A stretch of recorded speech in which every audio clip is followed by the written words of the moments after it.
I never thought a simple decision to follow someone would completely transform my life, and the lives of so many others. If that sentence grabbed your attention, you're about to discover one of the most heartwarming stories I've ever shared on this channel. Before we dive into this emotional journey that will touch your heart, make sure to hit that like button and subscribe for more real-life stories that remind us of our shared humanity. This story might just be the reminder we all need that sometimes the most important connections happen when we least expect them. The first snowfall of December painted the city in a crisp white blanket as Elaine Morgan stood at her office window, watching employees stream out of the Pinnacle Enterprises headquarters. At 43, she had everything society deemed valuable: CEO position at a Fortune 500 company, penthouse apartment, designer wardrobe, and enough money to never worry about bills again. Yet as she traced a melting snowflake on her window with manicured fingers, the emptiness in her chest felt heavier than usual. The annual holiday party had ended hours ago, but she remained, unable to face returning to her immaculate yet soulless apartment. The corner office she occupied on the 30th floor offered a panoramic view of the city skyline, twinkling with festive lights that did nothing to lift her spirits. 3 framed awards hung on her wall: Most Innovative CEO, Women in Business Excellence, and Corporate Visionary of the Year, accolades that had once filled her with pride but now seemed hollow reminders of what she'd sacrificed to earn them. 15 years of 70-hour work weeks, 2 failed engagements, and a growing disconnection from anything resembling normal life. Elaine's attention drifted to a lone figure crossing the parking lot. David Rivera, the night janitor, hunched against the cold in a threadbare coat that had seen better days. Something about his determined gait made her pause. In 3 years, they'd barely exchanged more than polite nods, yet tonight, she found herself wondering about the man who cleaned the offices while executives slept. She'd noticed him occasionally, always respectful, thorough in his work, and somehow managing a genuine smile despite working the graveyard shift for what she knew was barely above minimum wage. "Ms. Morgan, your car is ready," her assistant announced, breaking her reverie. Melissa stood in the doorway, coat already on, clearly anxious to start her own holiday weekend. "Cancel it," Elaine replied suddenly. "I'll drive myself tonight." Melissa's surprise was evident but quickly masked with professional efficiency. "Of course. Will you need anything else before I leave?" "No, thank you." "Enjoy your weekend, Melissa." Elaine gathered her belongings, a plan forming that she didn't fully understand herself. "You as well, Ms. Morgan." "Merry Christmas," Melissa replied, the formality in her tone revealing the distance Elaine maintained from even her closest employees. 20 minutes later, she found herself doing something she'd never imagined, following David Rivera's rusted Honda at a discreet distance through the city streets. The rational part of her brain questioned this impulsive decision, but something stronger pushed her forward. Perhaps it was the board meeting earlier that day, where heartless budget cuts had been approved without a second thought to the human cost. Director Hamilton had callously suggested cutting all-night staff benefits to trim unnecessary expenses, and while Elaine had managed to table the proposal, the ease with which her colleagues dismissed real people's livelihoods disturbed her deeply. Or maybe it was the hollow feeling that had been growing inside her since her father's death last year. Harold Morgan had built Pinnacle from nothing, guided by principles that seemed increasingly foreign in today's corporate climate. "Business is about people first, profit second," he'd always insisted. On his deathbed, he'd squeezed her hand and whispered, "Don't lose yourself to that building, Lainey." "I did, and it's my greatest regret." She'd nodded, but only now was beginning to understand what he meant. David's car wound through neighborhoods that grew progressively more modest. The pristine downtown districts gave way to industrial areas, which transitioned into working-class neighborhoods where holiday decorations were sparse but meaningful, handmade wreaths and single strings of lights brightening small homes. The streets narrowed, houses shrunk, and signs of struggle became evident in the peeling paint and patched roofs. Finally, he parked outside a small apartment complex with flickering exterior lights, the kind of building that had once been respectable but had fallen into disrepair under negligent ownership. Elaine pulled over half a block away, questioning her sanity. What was she doing stalking an employee? This wasn't just unprofessional, it was possibly illegal, definitely unethical. She was about to drive away when David emerged from his car carrying something that made her heart skip, a small wheelchair, which he unfolded with practiced movements that spoke of years of routine. Returning to the car, he gently lifted out a boy, perhaps 10 years old, his small body limp against his father's chest. Despite the obvious physical challenges, the child's face lit up with a smile that transformed his features as David whispered something that made him laugh. The boy's arms wrapped around his father's neck with complete trust and adoration. Elaine sank lower in her seat, feeling like an intruder witnessing something deeply personal. The tenderness between father and son created an ache in her chest she couldn't identify. As they disappeared into the building, shame washed over her. This wasn't a corporate mystery to solve or a human resources issue to address. This was someone's private life, and she had no right to invade it. She started her engine but then paused when she noticed other movement. An elderly woman with silver hair pulled into a tight bun approached the same entrance, carrying what appeared to be containers of food. She moved slowly but purposefully, pausing to secure a colorful scarf around her neck against the biting cold. Curiosity overriding better judgment, Elaine waited nearly an hour, watching people come and go from the building. A teenage couple arguing loudly. A weary nurse in scrubs dragging herself home after what must have been a double shift. A delivery driver dropping off packages with the hurried efficiency of someone with too many stops and too little time. Each face told a story so different from the polished narratives of her executive circles. When the elderly woman finally emerged from the building, Elaine impulsively stepped from her car and approached her. "Excuse me," Elaine called, emerging from her luxury sedan that looked comically out of place in this neighborhood, like a peacock among pigeons. The woman eyed her suspiciously, clutching her purse closer, a natural reaction to a stranger in an area where caution was a survival skill. "Can I help you?" Her accent carried hints of somewhere in Central America, her tone a mixture of wariness and dignity. I work with David." At Pinnacle, Elaine stammered, suddenly unsure what to say next. She hadn't planned this encounter, hadn't prepared a reasonable explanation for her presence. The woman's expression softened slightly, crow's feet deepening around alert brown eyes. "Oh. You're the first colleague who's ever come here." The statement hung in the air between them, a gentle indictment of the invisible barriers between David's work life and personal world. "I'm Elaine." She extended her hand, deliberately omitting her last name and position. Something told her that revealing herself as the CEO would end this conversation before it began. "Rosa Vasquez. I'm David's neighbor." The handshake was brief but warm, Rosa's hands rough from decades of manual work. "David doesn't have many visitors. I just wanted to check if everything's okay. I noticed his son." Elaine trailed off, aware of how invasive her interest might appear. Rosa studied her face carefully, seeming to weigh something in her mind before responding. "Miguel has cerebral palsy. Been that way since birth. His mother couldn't handle it, left when he was 2. David's been doing it all alone since then." She delivered this information matter-of-factly, without the pity or sentimentality that often colored such revelations. The information hit Elaine like a physical blow, forcing her to recalibrate everything she thought she knew about the quiet man who emptied her trash bins and polished her office floors. That must be incredibly difficult. "You have no idea." Rosa shook her head, eyes drifting toward the apartment building. "David works 2 jobs. Nights at your company, days at the hospital cafeteria. 4 hours of sleep if he's lucky.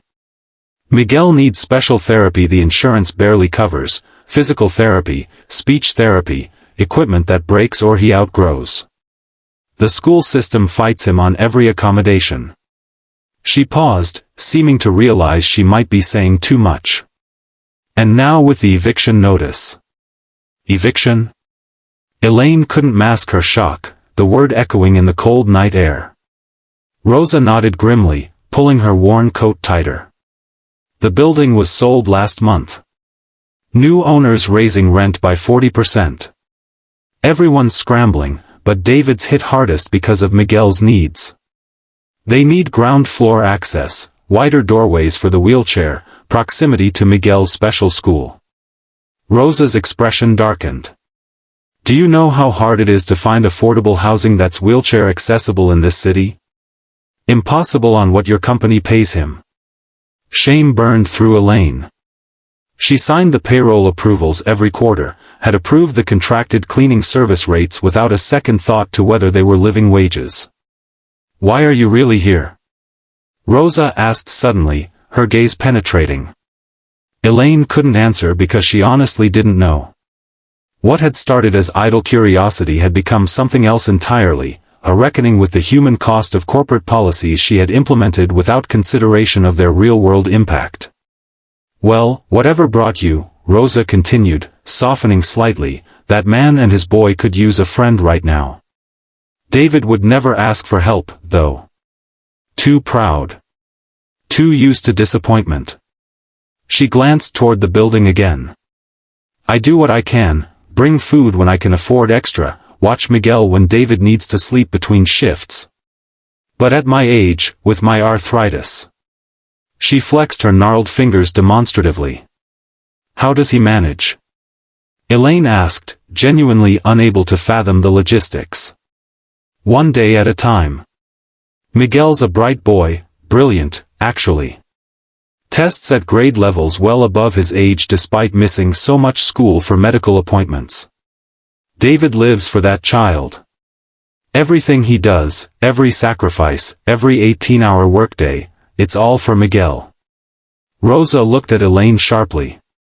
He deserves better than what life's given him. Both of them do. A gust of wind whipped between them, carrying snowflakes that clung to Rosa's silver hair. I should get inside before this weather worsens. My bones can't take the cold like they used to. She started to turn, then hesitated. If you're truly David's friend, now would be the time to show it. Christmas is hardest for them. Miguel asked Santa for a new wheelchair this year, his is too small and hurts his back, but David can barely keep food on the table.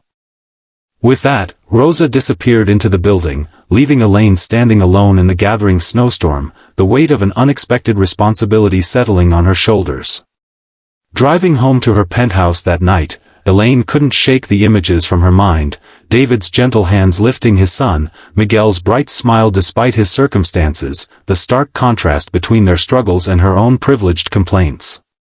The marble lobby of her luxury building felt obscene suddenly, the doorman's deferential greeting hollow in her ears. Her spacious apartment, normally a source of pride with its panoramic city views and designer furniture, now seemed to mock her with its excess. She poured herself a glass of expensive scotch, a 30-year single malt that cost more than David likely made in a week, and sat in darkness, watching the snow fall through floor-to-ceiling windows. Something fundamental had shifted inside her, a tectonic movement of values and priorities that made her previous concerns seem laughably trivial. Sleep eluded her that night. She tossed in Egyptian cotton sheets, mind racing with fragments of conversations from board meetings where she'd approved cuts to employee benefits without questioning their impact. Had she really become so disconnected? So focused on bottom lines and shareholder value that she'd forgotten the human beings whose labor made her success possible? By dawn, Elaine had made several decisions. Some practical, some perhaps irrational, but all driven by a clarity of purpose she hadn't felt in years. The next morning, Elaine arrived at the office earlier than usual, the building still quiet except for the cleaning staff finishing their night shift. She spotted David emptying recycling bins on the executive floor, his movements efficient but weary. "Good morning, David," she said, causing him to startle slightly.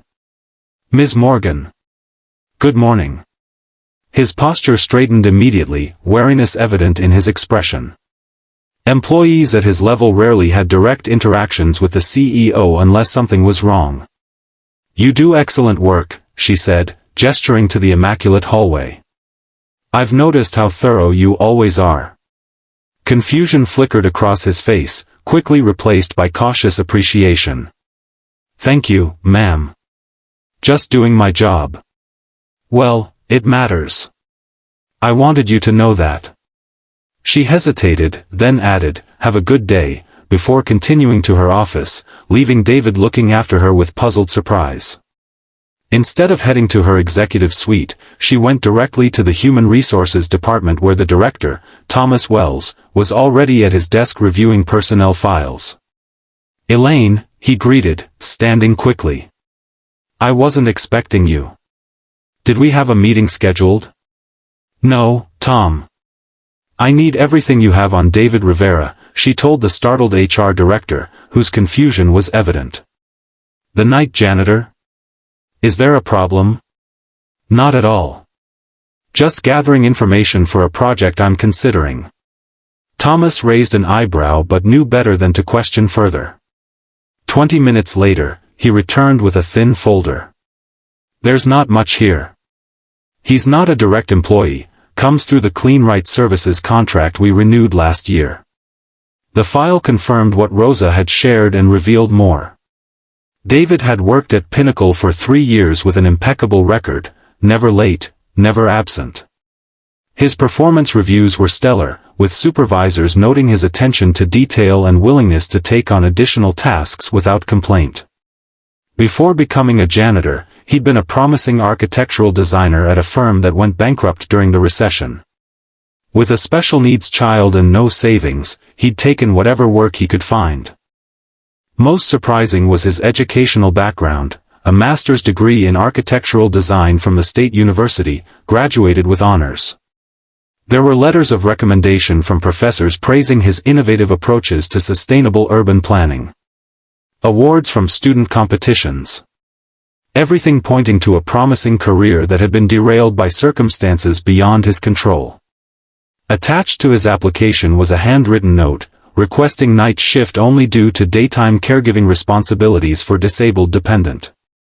Elaine closed the file, a plan formulating in her mind.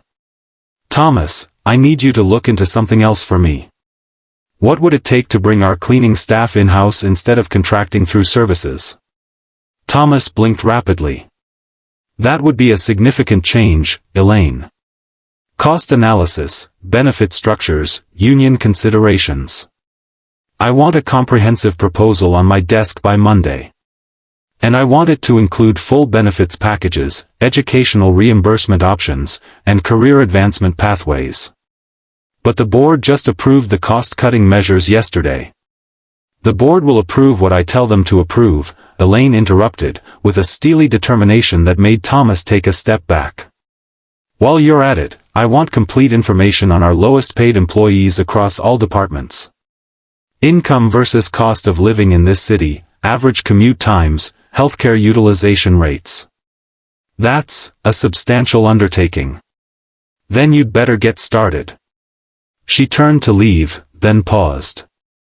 And Thomas? This stays between us until I've developed the full initiative. That afternoon, Elaine called an emergency meeting with her executive team, the 6 vice presidents who managed Pinnacle's major divisions. They filed into the conference room with varying degrees of curiosity and annoyance at the sudden summons 2 days before Christmas. Thank you all for coming on short notice, Elaine began once they were seated. I've been doing some thinking about the direction of our company. Marcus Wilson, the CFO, checked his watch impatiently. Is this about the Q1 projections? Because those could have waited until after the holiday. No, Marcus. This is about something more fundamental. Elaine remained standing, drawing on the commanding presence that had helped her navigate predominantly male executive spaces. We're creating a new initiative. The Family First Program. A new initiative. The Family First Program. Subsidized childcare on-site, flexible scheduling, emergency assistance funds, and education grants for employees wanting to advance their careers. Silence fell over the room as her executive team exchanged glances. With all due respect, Marcus finally interrupted, leaning forward with furrowed brows. The board just approved cost-cutting measures yesterday. This sounds expensive and, frankly, unnecessary. Our benefits package is already industry standard. Industry standard isn't good enough anymore, Elaine countered. And we're cutting the executive bonus structure instead. Starting with mine. The room erupted in protests, executives talking over one another in their haste to object. That's completely unreasonable. The shareholders will revolt. You can't just unilaterally decide. Elaine raised her hand, silencing the chaos. I'm not asking for your permission. I'm informing you of a decision I've already made. Pinnacle Enterprises was founded on principles that we've lost sight of. My father believed that taking care of employees wasn't just the right thing to do, it was good business. Loyalty, retention, productivity, they all improve when people aren't constantly stressed about basic needs.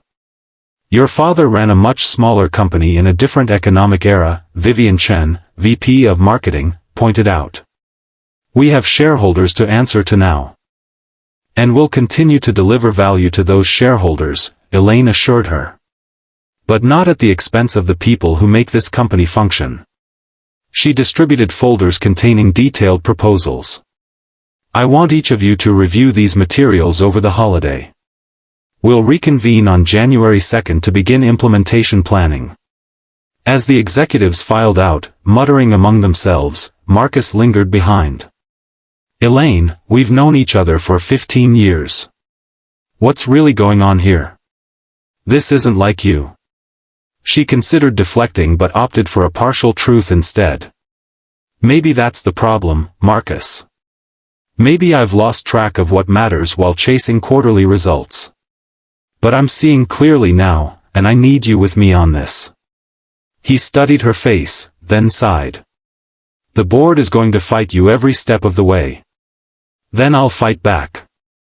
Are you with me or not? After a long pause, he nodded slowly. I'll crunch the numbers, find a way to make it work financially. But Elaine? His expression turned serious. Whatever epiphany you've had, I hope it's sustainable. You can't toy with people's hopes like this. His words stayed with her as she spent the remainder of the day drafting proposals, researching similar programs at other companies, and preparing counterarguments for the inevitable board resistance.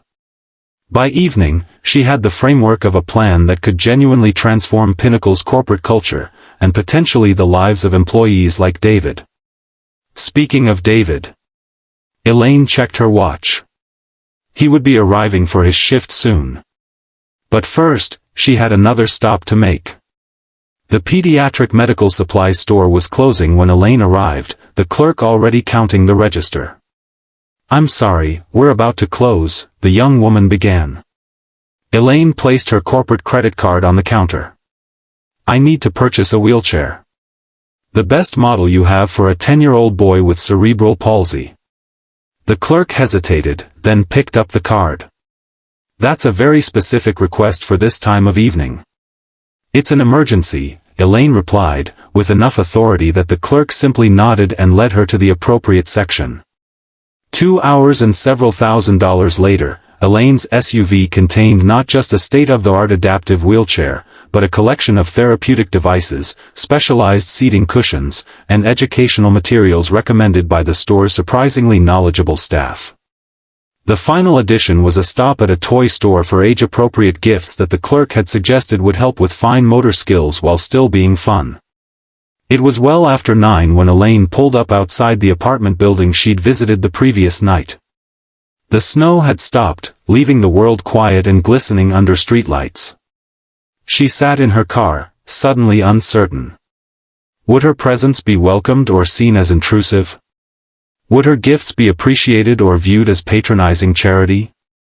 Before she could resolve her internal debate, a familiar figure emerged from the building, Rosa, bundled against the cold, taking out trash. Elaine seized the opportunity and stepped from her vehicle. Ms. Vasquez, she called softly. Rosa squinted in the dim light, recognition dawning slowly. The woman from Pinnacle. Elaine, yes? Yes. I was hoping to speak with you again. Elaine approached cautiously, aware of how out of place she must appear in this setting. Rosa glanced at Elaine's vehicle, noting the packages visible through the windows. You brought things for them. It wasn't a question. I did. But I'm not sure how to. I don't want to overstep or make David uncomfortable. Understanding softened Rosa's features. Pride is sometimes a luxury people can't afford, but David clings to his. It's all he has left sometimes. She considered for a moment. Christmas morning. I always bring them breakfast. Come with me then, as my guest. It will seem more natural. Elaine nodded gratefully. Thank you. I'd like that. 8 o'clock.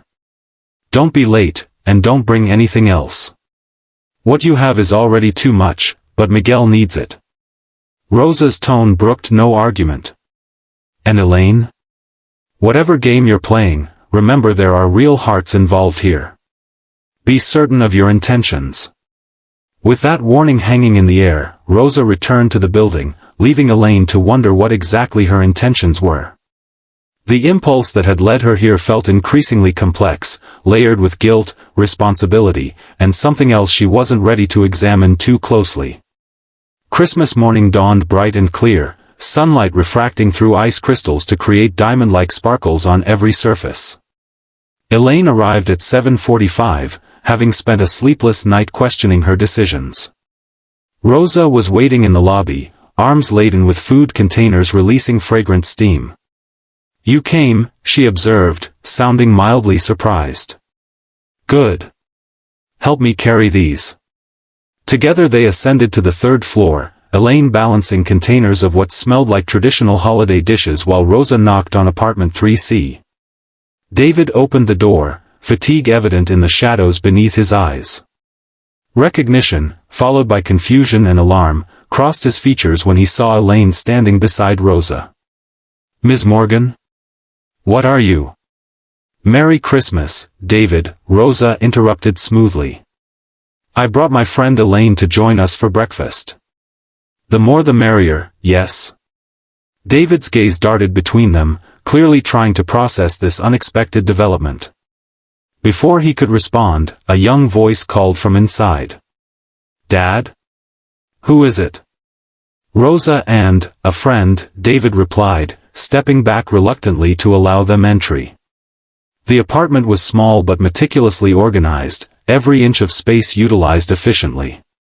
The furniture was worn but clean, with adaptive equipment discreetly integrated throughout. A small artificial Christmas tree stood in the corner, modestly decorated with handmade ornaments. Beneath it lay 2 carefully wrapped packages. Miguel sat at a small table already set for breakfast, his bright eyes curious as they entered. Despite the physical challenges evident in his posture, his smile was luminous and immediate. Feliz Navidad, Rosa, he exclaimed, then looked questioningly at Elaine. Miguel, this is Ms. Morgan. She works with your father, Rosa explained, setting food on the table. You're from Dad's night job? Miguel asked, his speech slightly slurred but perfectly understandable. The one with the tall building? Elaine nodded, suddenly nervous under the boy's direct gaze. That's right. I'm Elaine. Are you a janitor too? David cleared his throat uncomfortably. Ms. Morgan is the CEO, Miguel. She's in charge of the whole company. Miguel's eyes widened. Whoa. That's like being the president. Do you have a big office? Dad says the offices on the top floors have glass walls and you can see the whole city. Despite herself, Elaine smiled at his enthusiasm. I do have a big office. Maybe you can visit sometime and see it for yourself. David's expression tightened. I'm sure Ms. Morgan is very busy, Miguel. He turned to Elaine, voice low. May I speak with you privately for a moment? In the tiny kitchen, barely separated from the main room by a half wall, David's composure slipped slightly. What is this about, Ms. Morgan? If there's a problem with my work. No, absolutely not. Your work is exemplary, she assured him quickly. Then with all due respect, why are you here? In my home? On Christmas? His voice remained controlled but with an edge of protective suspicion. Elaine took a deep breath. Honestly? I'm not entirely sure. I noticed you recently, realized how little I know about the people who keep Pinnacle running. I wanted to connect. Understand. Even to her own ears, the explanation sounded insufficient. So my son and I are some kind of corporate social experiment? The hurt beneath his anger was palpable. No. That's not. Elaine stopped, recalibrating. I made assumptions about you, about all our service staff. I was wrong, and I'm trying to correct that mistake. Starting with bringing some Christmas gifts for Miguel. David stiffened. We don't need charity. It's not charity, she insisted. It's an apology. For not seeing you. For not understanding what our employment practices actually mean for real families. She met his gaze directly. You have every right to ask me to leave. But those gifts are staying, whether I do or not. Their standoff was interrupted by Miguel's delighted voice from the other room. Dad! Rosa says there are more presents in the car. Can we go see? The tension between them remained unresolved, but David's parental instincts overrode his pride. We'll finish this discussion later, he said quietly, returning to his son. What followed was a morning unlike any Elaine had experienced in years. Miguel's joy over the wheelchair was incandescent, his eyes filling with tears as he realized he would no longer be in pain during long days at school. David remained reserved, but his gratitude was evident in the way he carefully examined each therapeutic device, asking intelligent questions about their functions. As Rosa served traditional Christmas dishes, tamales, bacalao, arroz con gandules, the atmosphere gradually warmed. Miguel proved to be not only bright but wickedly funny, his observations about life delivered with the unfiltered honesty of childhood. By the time they shared Rosa's caquito, a non-alcoholic version made specially for Miguel, even David had relaxed somewhat, sharing stories of Miguel's latest school achievements. He won the science fair last month, David said, pride evident in his voice. Built a working model of renewable energy sources for urban settings. Dad helped with the construction, but the design was all mine, Miguel added. I want to be an engineer someday. Or maybe an architect like Dad used to be. Used to be? Elaine asked, seizing the opening. David's expression clouded slightly. That was another lifetime. Dad draws the coolest buildings. Miguel continued enthusiastically. Show her your sketchbook, Dad. Miguel, I'm sure Ms. Morgan isn't interested in. Actually, I'd love to see them, Elaine interrupted gently. After a moment's hesitation, David retrieved a worn sketchbook from a shelf. As he flipped through the pages, Elaine's professional appreciation grew into genuine admiration. The designs were innovative, environmentally conscious, and beautifully rendered, exactly the aesthetic Pinnacle's new sustainability initiative needed. These are extraordinary, she said honestly. Particularly this concept for integrated green spaces in affordable housing. We've been trying to develop something similar for our new community investment project. David closed the book, a flash of old passion quickly suppressed. Just hobbies now. Dreams from before. The moment was interrupted by Miguel yawning widely, the excitement of the morning catching up with him. I think someone needs a rest, Rosa observed. Let me help you get settled, Mijo. She helped Miguel transfer to his new wheelchair, guiding him toward a small bedroom. Left alone with David, Elaine decided directness was the only approach. I have a proposition for you, she began. Ms. Morgan. Elaine, please. He hesitated, then nodded. Elaine. Whatever you're about to offer, I appreciate the thought, but... Pinnacle is creating a new architectural division focused on sustainable urban development, she continued, undeterred. We need someone with vision, someone who understands both the theoretical and practical aspects of designing spaces that work for diverse needs. David's expression shifted from rejection to confusion. And you're telling me this because I want you to head the division. Silence fell between them, broken only by the distant sounds of Rosa singing softly to Miguel in Spanish. That's not funny, David finally said, voice tight. It's not meant to be. I've seen your work, your credentials. You're exactly what we need. I empty trash cans and mop floors at your company. And before that, you were an award-winning architectural designer with a master's degree and innovative ideas that were ahead of their time. Elaine leaned forward. People have setbacks, David. Circumstances change. That doesn't erase talent or potential. His laugh held no humor. You make it sound so simple. I haven't designed professionally in 8 years. My contacts are gone, my portfolio outdated. So you'll update it. We'll provide whatever training you need to get current with the latest software and building codes. And Miguel? My schedule is built around his needs. That's where the other part of my proposition comes in.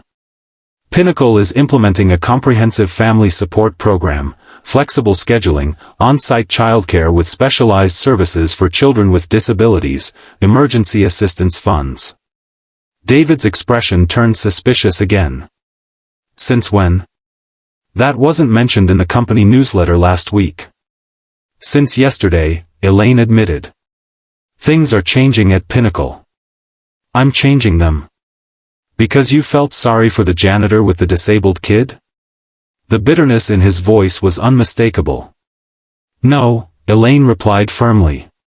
Because I finally recognize that our current policies are failing too many talented people with enormous potential. You're not the only one, David. You're just the one who helped me see it clearly. Rosa returned before David could respond, her timing suspiciously convenient. Miguel is asleep, she announced. And I need to check on my pies for later. Elaine, would you help an old woman back to her apartment?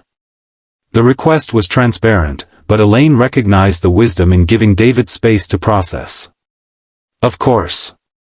David, think about what I said. No decision needed today. Enjoy Christmas with your son. In the hallway, Rosa fixed Elaine with an appraising look. You offered him a job. How did you? The walls are thin, and my hearing is better than people think. Rosa smiled slightly. It was a good offer. Very good. He'd be designing buildings again, using his education and talents.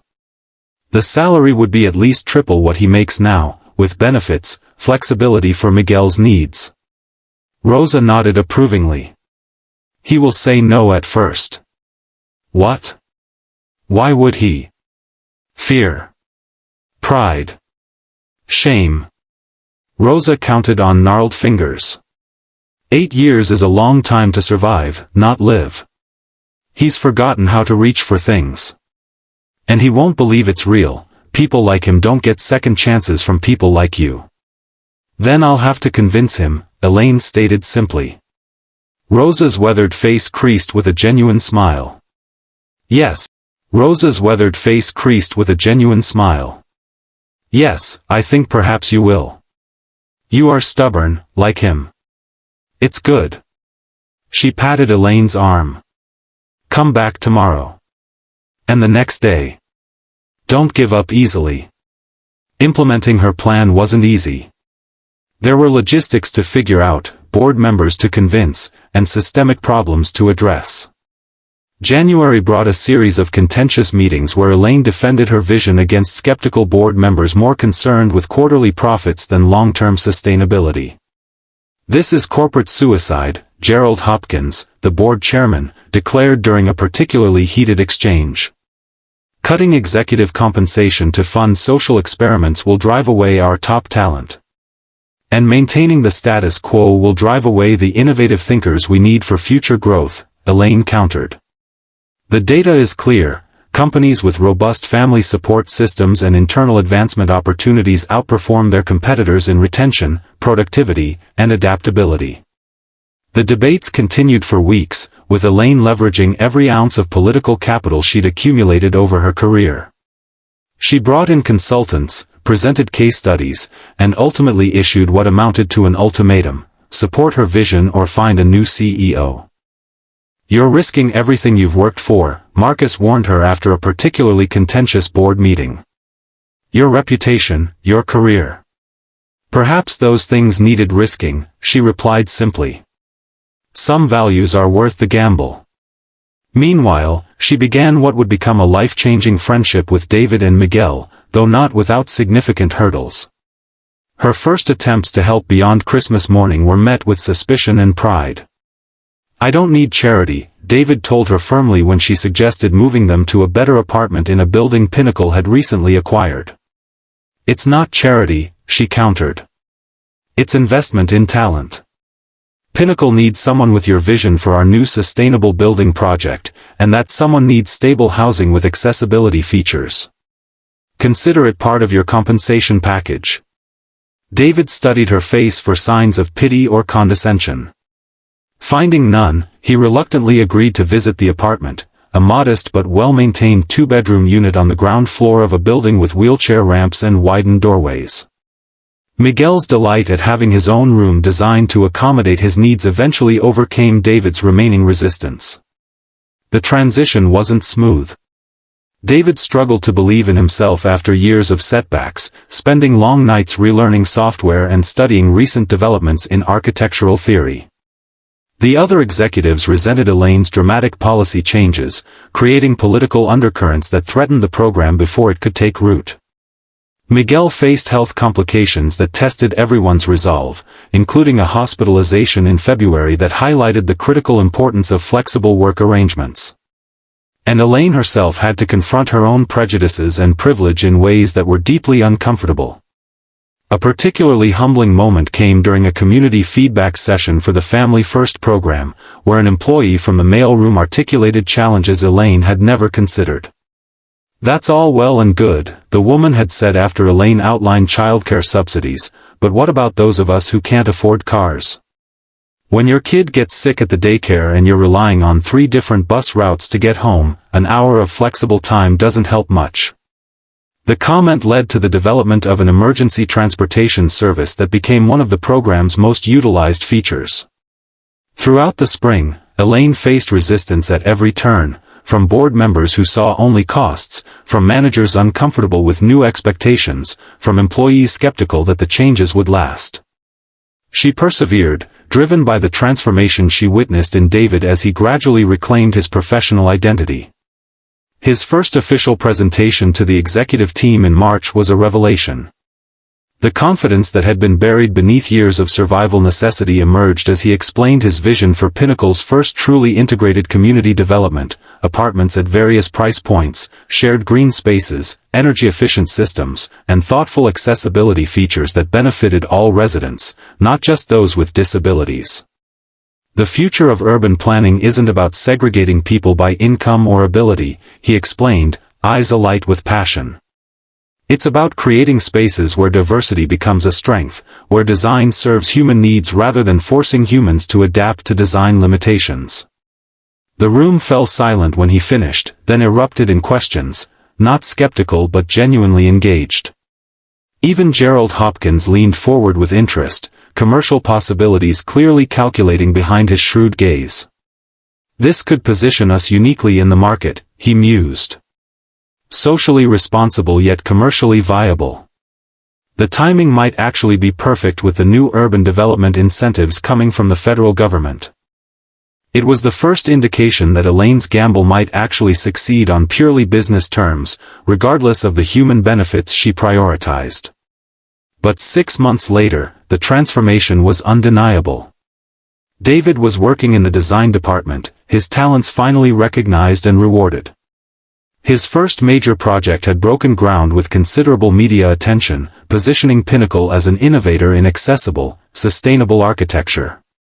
Miguel was receiving proper care and attending a school that embraced his abilities rather than focusing on his limitations, his quick mind thriving with appropriate support. And Pinnacle Enterprises had become a case study in corporate social responsibility, with employee satisfaction and productivity reaching record highs. The anticipated talent exodus never materialized. Instead, applications flooded in from top professionals attracted by the company's new values. Turnover decreased dramatically, particularly among support staff who previously changed jobs frequently seeking marginally better wages. The Family First program expanded beyond Elaine's initial vision, with employees suggesting refinements based on real needs, support groups for caregivers, skill-sharing networks, mentorship opportunities that cross traditional hierarchical boundaries. What began as one woman's impulsive decision evolved into a corporate culture transformation with ramifications throughout the industry as competitors scrambled to replicate their success. The real transformation, however, was in Elaine. The woman who once measured success in profit margins and stock prices now found purpose in human connection. The emptiness that had haunted her was filled with something more valuable than achievements or acquisitions, genuine relationships built on mutual respect rather than power dynamics. She still worked long hours, still drove herself to excellence, but the motivation had fundamentally changed. When she looked at quarterly reports, she now saw family supported, potential unlocked, community strengthened, not just numbers on a spreadsheet. Her friendship with David evolved gradually, built on professional respect that deepened into personal understanding. They were different in many ways, background, experience, perspective, but shared core values that transcended those differences. Both perfectionists, both fiercely protective of those they cared about, both driven to create something meaningful with their talents. Miguel became the unexpected bridge between them, his unfettered enthusiasm drawing Elaine into their lives beyond professional boundaries. She found herself attending his science competitions, learning about his medical challenges, celebrating his triumphs. The boy who had once seemed a symbol of need became a teacher of perspective, his resilience in the face of daily challenges putting corporate crises in stark relief. 1 year to the day after she'd impulsively followed David's car, they sat together on a park bench watching Miguel demonstrate his new adapted bicycle, his laughter carrying across the playground. The specialized equipment had been developed through a partnership between Pinnacle's Innovation Lab and a Pediatric Mobility Foundation, another outgrowth of the company's evolving priorities. "You know," David said quietly, watching his son navigate the path with growing confidence, "before you came into our lives, I was losing hope. Not for Miguel, I'd fight forever for him, but for myself. I'd started to believe this was all life had for me. Just surviving, just getting through each day." Elaine shook her head, blinking back unexpected tears. "You had it backwards. I was the hopeless one. I had everything except what matters. Success without purpose, achievement without meaning." She gestured toward Miguel. "He taught me what real courage looks like. And you showed me what real dignity means, not the artificial kind we manufacture in boardrooms." "We make a good team," David observed, his gaze still following Miguel but his words laden with meaning beyond the surface. "Yes," Elaine agreed simply. "We do." As winter snow began to fall around them, mirroring the night that had brought them together, Elaine realized that the greatest leadership lesson of her career had come not from business school or corporate success, but from a janitor who had shown her what true strength and dignity looked like. The relationship that had begun with such imbalance of power had evolved into something equal and genuine, a partnership in the truest sense. The story of Pinnacle's transformation eventually reached national news, inspiring other companies to re-examine their values and practices. The Family First program became a template for businesses across the country, helping thousands of working parents and their children find balance and opportunity previously beyond reach. Researchers began documenting the economic benefits alongside the social impact, creating data that even the most profit-focused executives couldn't ignore. David's architectural innovations gained recognition in professional circles, his unique perspective on accessible design influencing industry standards. Miguel's health stabilized with consistent care, his academic achievements opening doors that once seemed firmly closed. But for Elaine, David, and Miguel, the most profound change wasn't measured in policy or publicity, it was in the family they had unexpectedly built together, proving that sometimes the most significant journeys begin with simply noticing someone you've overlooked before. 2 years after that fateful December night, Elaine stood before a gathered crowd at the ribbon-cutting ceremony for Pinnacle's first fully integrated community development. David beside her, Miguel proudly holding the ceremonial scissors. This project represents more than buildings, she told the assembled media and community members. It represents a fundamental shift in how we view success. True prosperity isn't measured in individual wealth or achievement, but in how we lift each other toward our highest potential.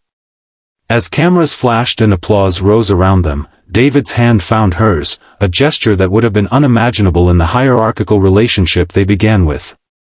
Miguel beamed between them, the physical embodiment of possibility realized through connection and care. The development itself stood as a concrete manifestation of their shared vision, beautiful, functional spaces designed for human flourishing rather than mere efficiency or profit. Families of varied incomes and abilities would build community together within its thoughtfully crafted environment, each contributing to a whole greater than its parts. Later that evening, as they celebrated privately in Elaine's home, no longer a soulless penthouse but a warm space filled with evidence of Miguel's frequent visits and David's aesthetic influence, Elaine raised a toast. To seeing people, she said simply. David's eyes held hers with understanding that needed no elaboration. To second chances, he added. To family, Miguel concluded definitively, his sparkling cider glass meeting theirs with a crystalline chime that seemed to symbolize the clarity they'd all found. As Miguel rolled back toward them, his face flushed with joy and accomplishment, Elaine understood that in trying to change someone else's life, she had ultimately changed her own. And in that transformation lay the most valuable success she would ever achieve, the discovery that power used to empower others creates a different kind of wealth, one that appreciates rather than diminishes when shared. The corporate policies implemented at Pinnacle continued to evolve, responding to changing needs and incorporating lessons learned. The board that once resisted now championed these initiatives, not only for their social impact but for their demonstrable effect on the company's reputation, recruitment capabilities, and long-term sustainability. What began as one woman's impulse had become institutionalized, outlasting any individual's tenure or vision. But beyond the policies and programs, beyond the buildings and benefits, was something more fundamental, a recognition that business could be conducted differently, that profit and human dignity weren't opposing forces but complementary aspects of truly sustainable success.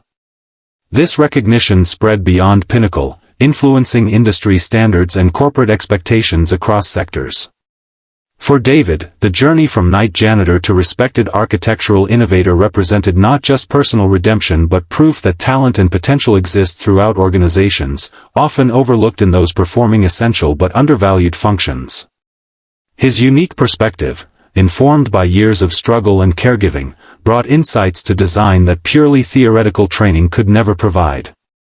For Miguel, growing up surrounded by adults who valued his contributions and accommodated his needs without diminishing his dignity created a foundation of confidence that no physical limitation could undermine.